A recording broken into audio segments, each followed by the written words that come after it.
பெரியபாளையத்தில் திருவள்ளூர் வடக்கு மாவட்ட தமிழக வெற்றிக் கழகம் சார்பில் வழக்கறிஞர் அலுவலகத்தை மாவட்ட செயலாளர் எஸ் விஜயகுமார் ரிப்பன் வெட்டி திறந்து வைத்தார்.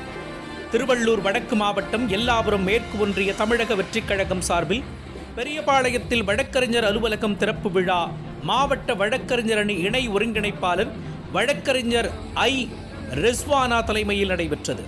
இந்த நிகழ்ச்சிக்கு சிறப்பு அழைப்பாளராக திருவள்ளூர் வடக்கு மாவட்ட கழக செயலாளர் எஸ் விஜயகுமார் கலந்து கொண்டு வழக்கறிஞர் அலுவலகத்தை ரிப்பன் வெட்டி திறந்து வைத்தார். நிர்வாகிகளுக்கு இனிப்புகளை வழங்கினார். பின்னர் பொங்கல் பண்டிகையை முன்னிட்டு தூய்மை பணியாளர்கள் உள்ளிட்ட 100க்கும் மேற்பட்டோருக்கு வேட்டி, சேலை மற்றும் மரக்கன்றுகளை வழங்கி சிறப்புரையாற்றினார். இந்நிகழ்ச்சியில் 50க்கும் மேற்பட்ட பொதுமக்கள் தமிழக வெற்றிக் கழகத்தில் தங்களை இணைத்துக் கொண்டனர்.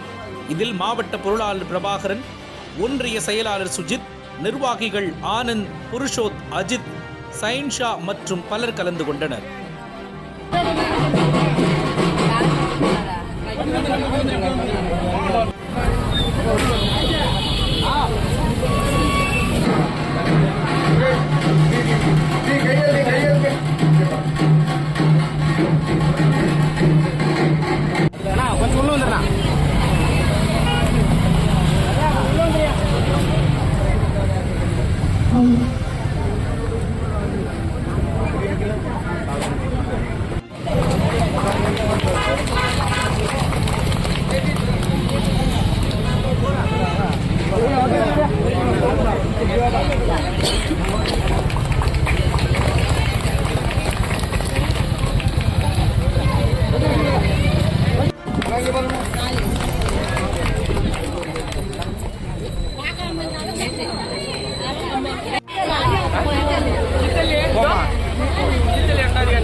Ada